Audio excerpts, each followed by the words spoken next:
Good people, I just wanted to get on and share with you. I just finished my book club. We just finished our discussion on the 7 habits of highly effective people. And I just want to tell you, this book is such a blessing. I don't know if you've ever read it, but I never read this book. And I can see why it's a bestseller with just the first chapter, which is called Inside Out. And what I like about it is that he's talking about this man. He really did a lot of self-disclosure about his role of being a parent and his expectation of his son, and how a lot of times we have these expectations of what our children should be. And he described his son as being skinny and not being adapted to or not not being very smart, and just not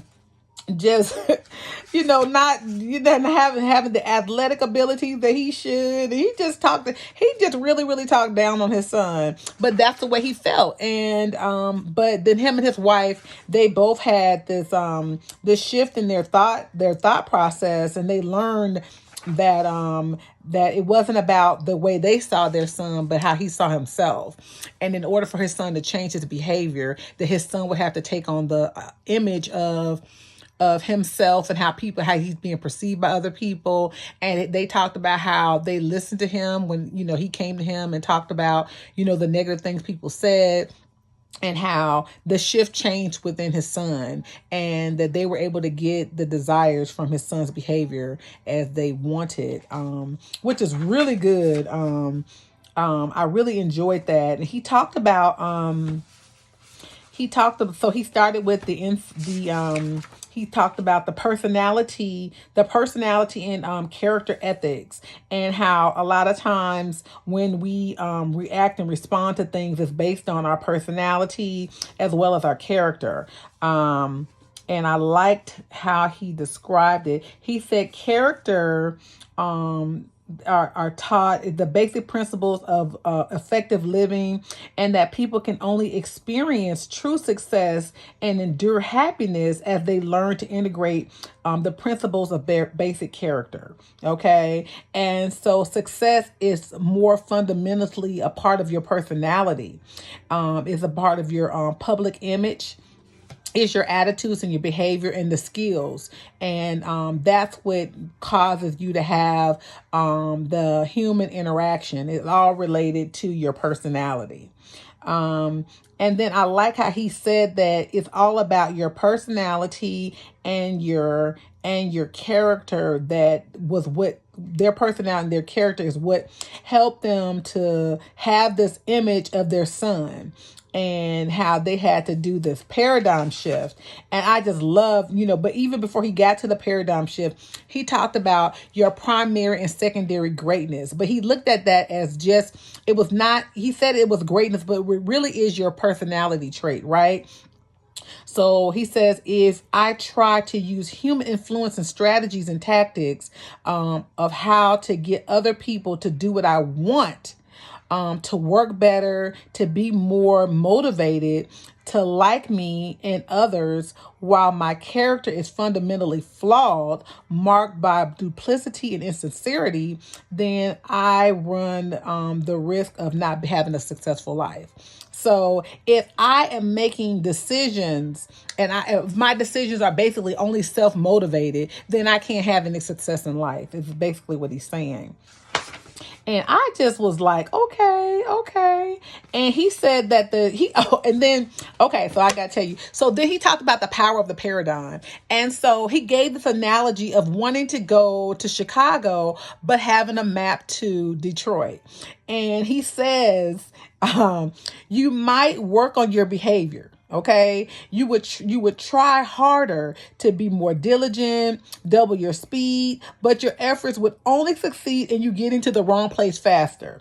Okay, then you might want to change your attitude. You could think more positively. You still wouldn't get to the right place, but perhaps you wouldn't care because your attitude would be more positive. You'd be happy wherever you were.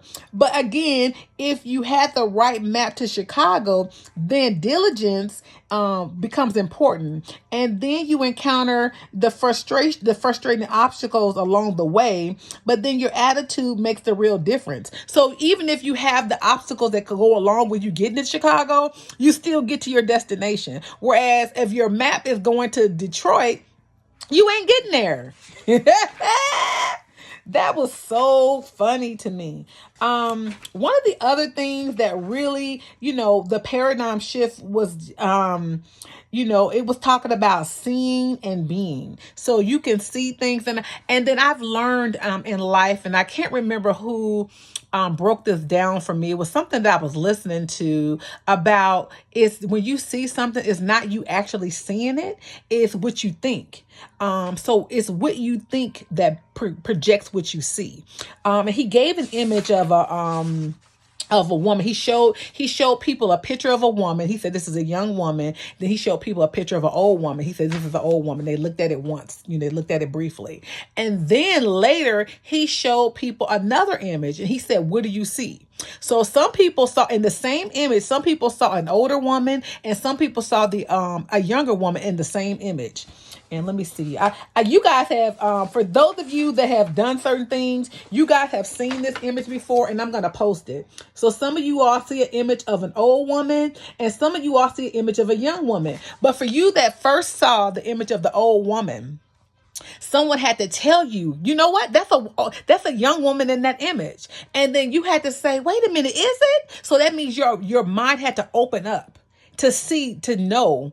Okay, so then in my mind, I know that someone's telling me that there is a young woman in this picture that I'm seeing, that there's a young woman there. So then it's like, okay, so then it's a paradigm shift that happens in your mind.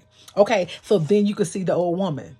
Okay, you've heard the phrase of you all have watched The Housewives. Nene would say, we see each other. She's not talking about physically seeing each other. It's about what you think. You see someone based on how you see. Okay, so if you're somewhere, especially Black women, we have the thing where we're in the room. I guess it would be anybody that's of a certain color.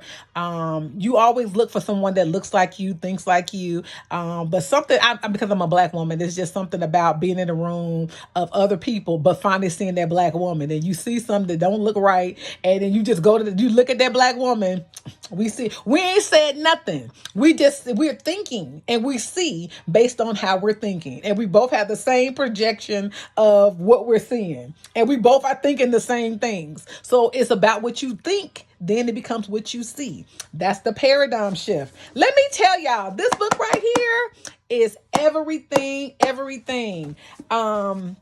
So he talks about the paradigm shift, seeing and being. I mentioned those things. He talked about the principle of the center paradigm, which is about, he gives this lighthouse analogy.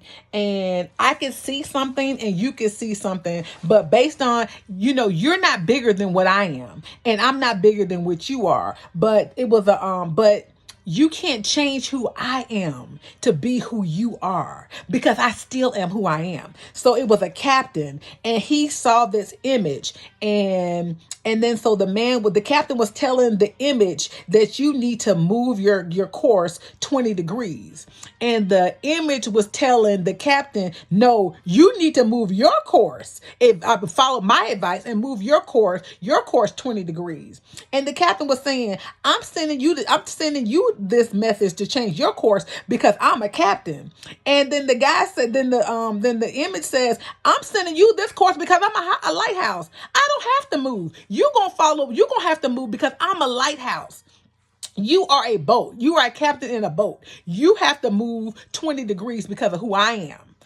There are people in your life that are telling you to shift and change who you are to make them feel comfortable. You don't have to do that because you are your own lighthouse. What? You're your lighthouse. And what I'm going to do is stay planted. And where I am, I'm going to be who I'm called to be because I'm fearfully and wonderfully made. And guess what? They will have a paradigm shift. They will have to shift their paradigm because, oh, okay, you're right. I guess I shouldn't have. I'm sorry that I did that. You've had those situations where someone told you to do something and you was right and they was wrong, but they thought they was right. And when they find out that they were wrong, I'm so sorry.